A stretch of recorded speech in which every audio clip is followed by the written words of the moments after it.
Greetings and welcome to my channel. I'm your presenter, Dr. Paul Karitsis, and today I will be illustrating, describing, and explaining some of the most bizarre and outlandish beliefs that a severely fragmented mind can chalk up.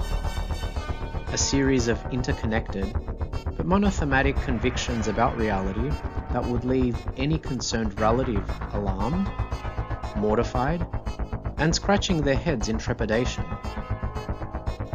In our steep descent into the darkest organ chambers of the human mind, we'll meet some of these allegorical troglodytes. Cotards, Cagra, Fregoli, Reduplicative Paramnesia, Clonal Pluralization of the Self, the Delusion of Alien Control, Mirrored Self-Misidentification, a Nausea for Paraplegia. This dreaded dozen can engulf, possess, seize, and overwhelm us, and in so doing, rip the fabric of groundedness, meaning-making, sense, and rationality from beneath our feet, and banish us to a purgatory and conflagration, a hellish isolation from where we seek salvation and yearn for return to the world of joint meaning-making. Some might say, to the collective delusion. Join me on this pilgrimage.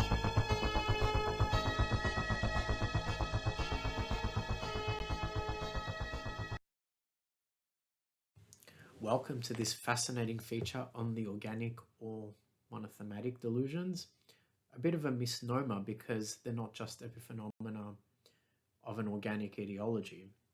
So these bizarre, preposterous and outlandish beliefs, which have no ostensible basis in fact, are epiphenomena of existing neuropsychiatric, and when I say neuropsychiatric, I mean a schizophrenia or a psychotic disorder, or neurodegenerative conditions like frontotemporal dementia, multi-infarct dementia, Alzheimer's, and so forth.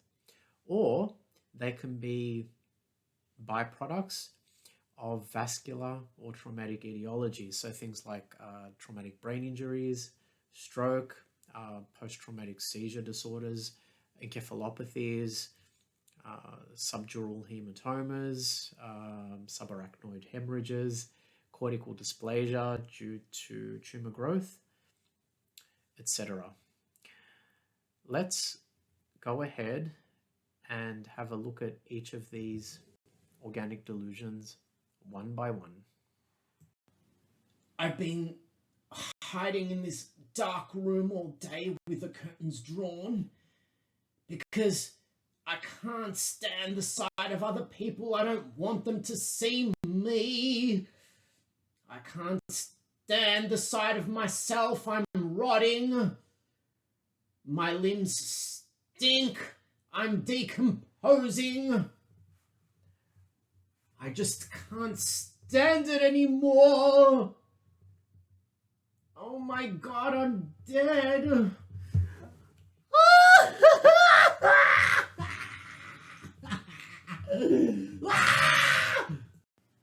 Okay, so that was Cotard syndrome, which is very closely related to Cagra. It is the delusional belief that the person themselves doesn't exist, or is dead, or is dying, or that a part of their body is missing or putrefying. It's usually associated with lesions or biochemical alterations in the fusiform face area, which is the facial recognition area in the brain, and in the amygdala. And the amygdala's role is to tag recognition of faces with specific emotional associations. So the amygdala is, if we look at the brain model over here, would be in the medial temporal lobes, anterior to the hippocampus, so that would be here, approximately. And the fusiform face area would be occipitotemporal area, so about that.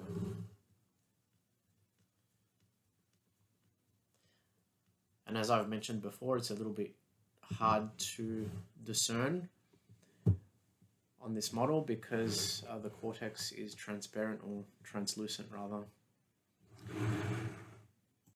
Oh my god. You guys will not believe what has been going down in this apartment complex. I need to keep my voice down because they upstairs will be able to hear me. I'm really starting to become frightened, and I don't know what I'm going to do. I don't know if I need to go to a friend's house or if I should just stay here and attempt to retaliate and fight them.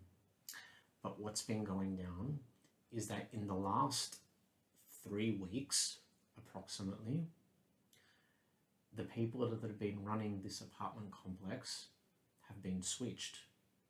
Yes, they have been switched. It's not them, and they fucking can't fool me, that's for sure. They've been replaced by doubles. I know it. I can feel it. Their faces aren't the same. They talk a little bit differently.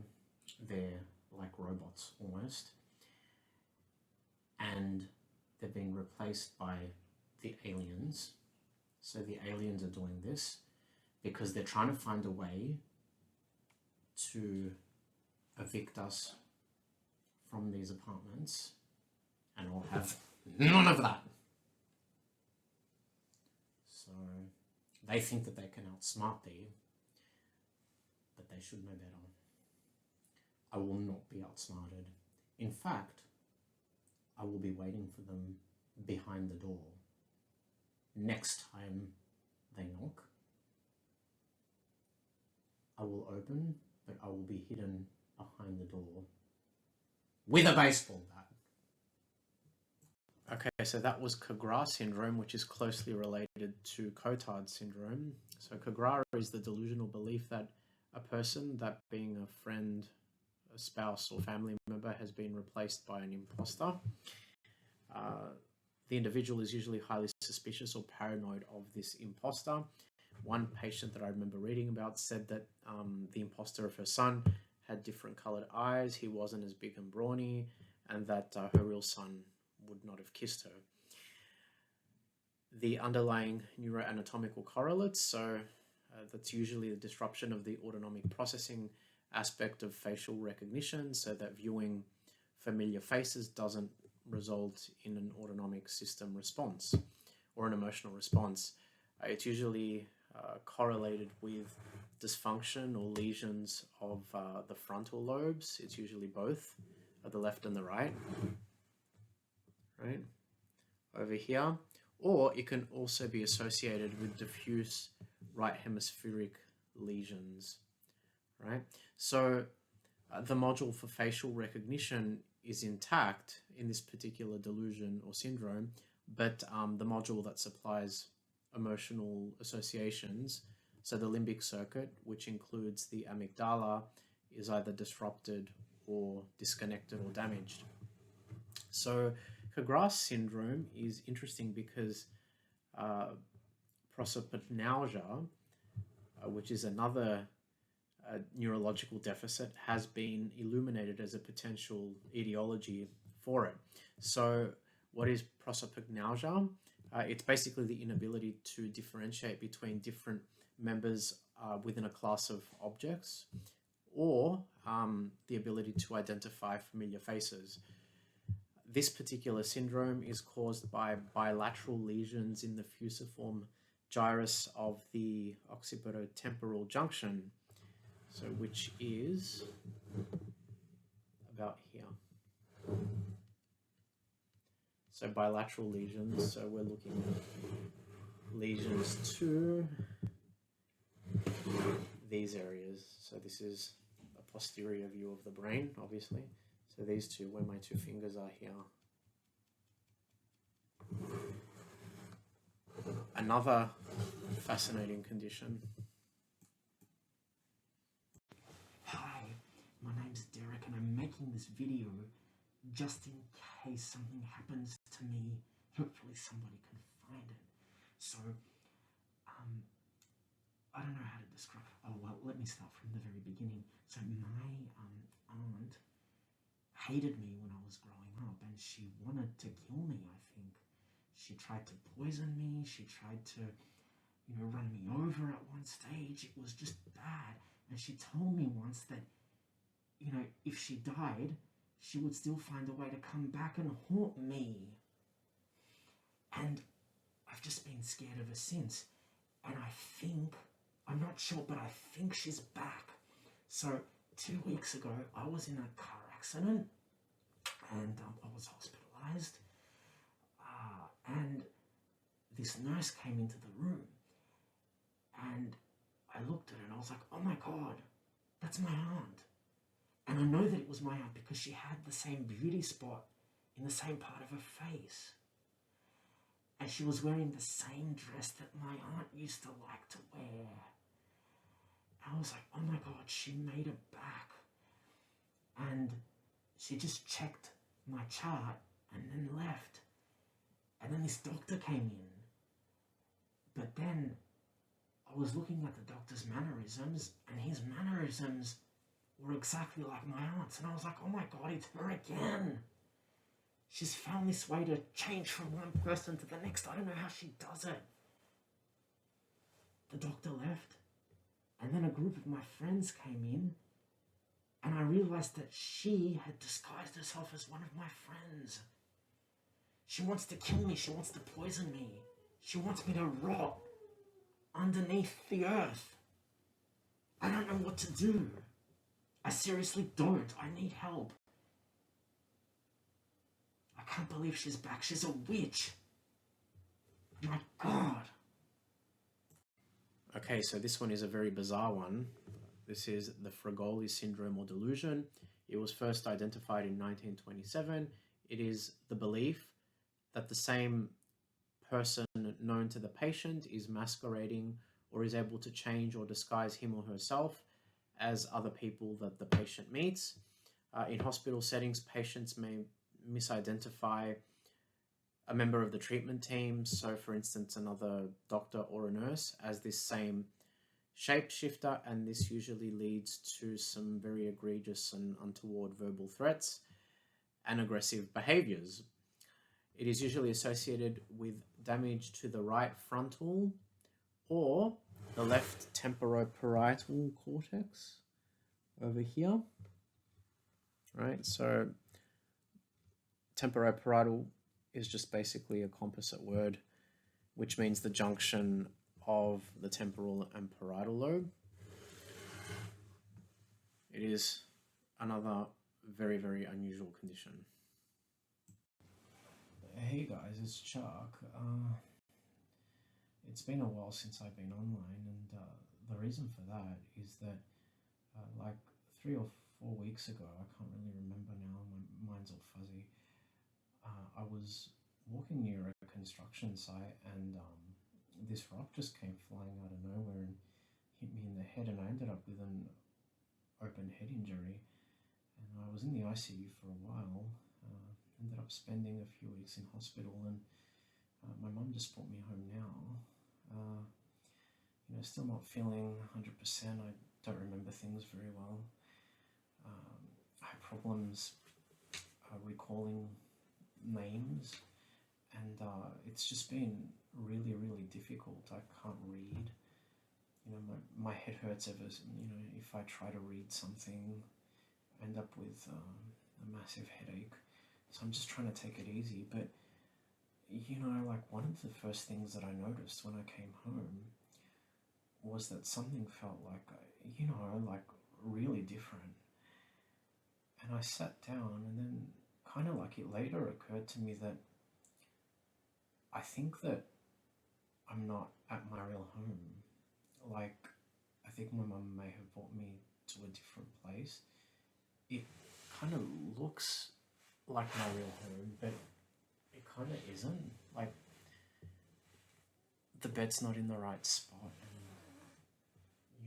like my pens and my papers aren't in the right spot. It feels just really different. I don't even know where I am. I don't know why she would bring me to a different house. But this isn't my real home. My real home is somewhere else. And I know that intuitively. So I'm just really confused at the moment why she would do that. What can we do, right? So I think that I'm going to get back on the phone with her and just ask her to take me back to my real place, because I know that she tricked me. This actually isn't my real home, and I want to be comfortable, and you can't be comfortable if you're not at your real home, right?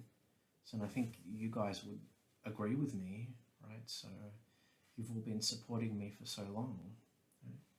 So yeah. Anyway, I'll see you guys soon. Hopefully I can get on the phone with her ASAP. Okay, so that is Reduplicative Paramnesia. It is a content-specific delusion that a place, person, or object familiar to the patient, it could be a house, a lover, an item of clothing,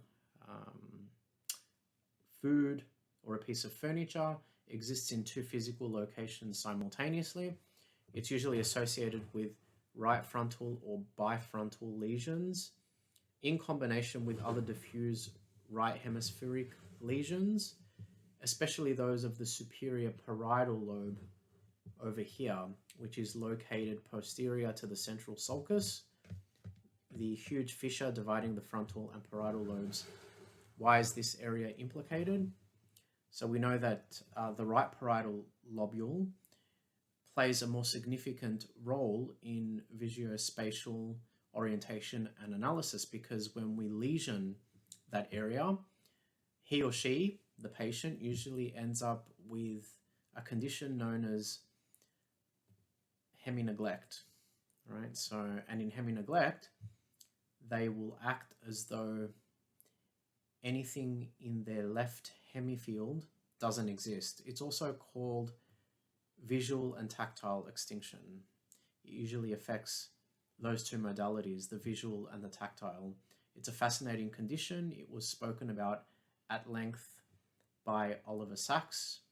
He speaks about it in The Man Who Mistook His Wife for a Hat and in several other of his books. It's a very well-known neurological deficit.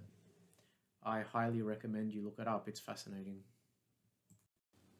Hey guys, it's Evan again, and I really thought it was important for me to tell my story. And I know that some of you are probably not going to believe it as such, but it's just important for me to get this out there. So what's been happening to me is that usually every night at about 11 o'clock or maybe 12 midnight, just before I go to sleep, as I'm falling asleep, there are these entities that come to me, and I think they've called themselves like the Melusina. And what happens is that as I'm lying on my bed falling asleep, and I usually don't sleep with any clothes on, so they spread their gelatinous kind of hands over me, and they start doing like these circular motions with their hands, and then there's just like flash of light. And I think what ends up happening at that stage is that they're taking a copy, or they're duplicating my genetics or something. It's really hard to describe.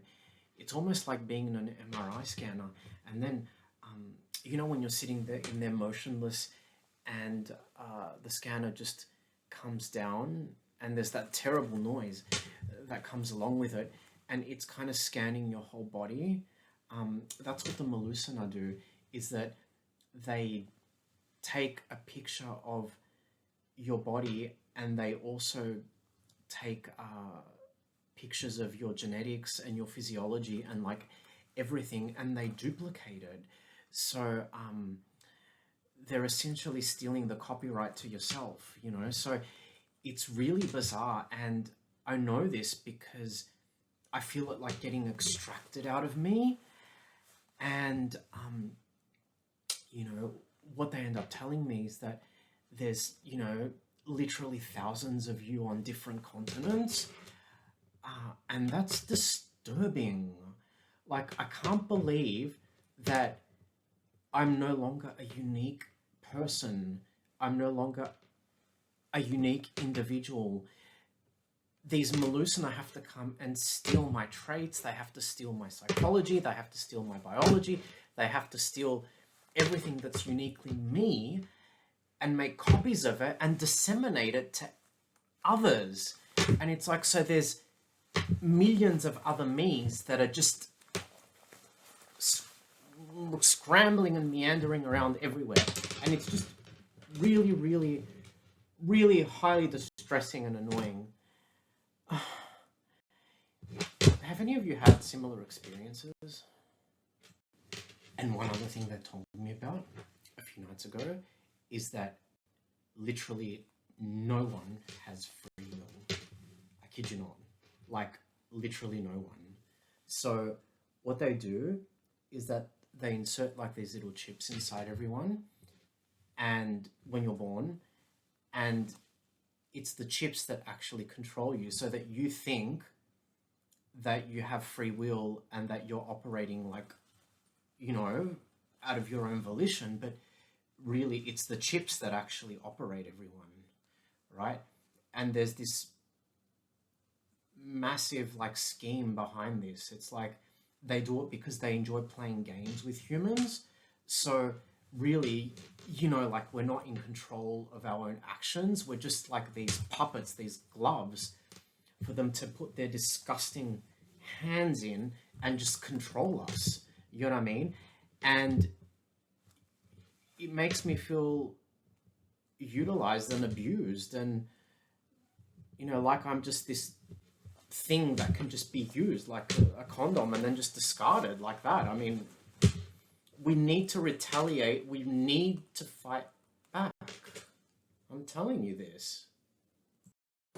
Greetings, everyone. So today I'm going to be talking to you a little bit about the beauty of using the Wilson blade racket.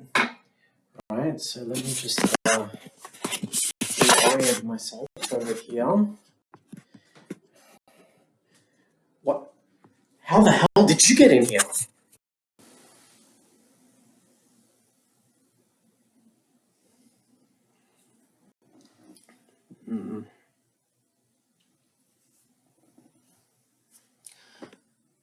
Time to rise and shine.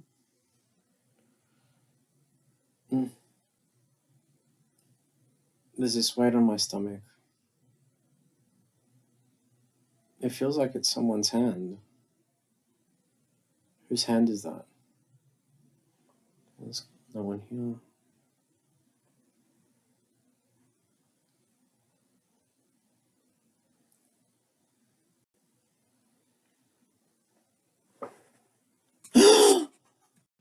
Okay, and finally we have clonal pluralization of the self, delusion of alien control, mirrored self-misidentification, and anosognosia for paraplegia.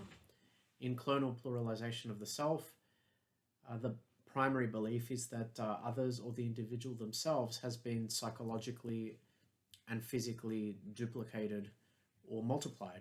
Then in the delusion of alien control, we have the belief that one is a puppet or a marionette, and that their actions are being controlled by external forces, and in many instances this may be extraterrestrials or other entities or other individuals known to the person.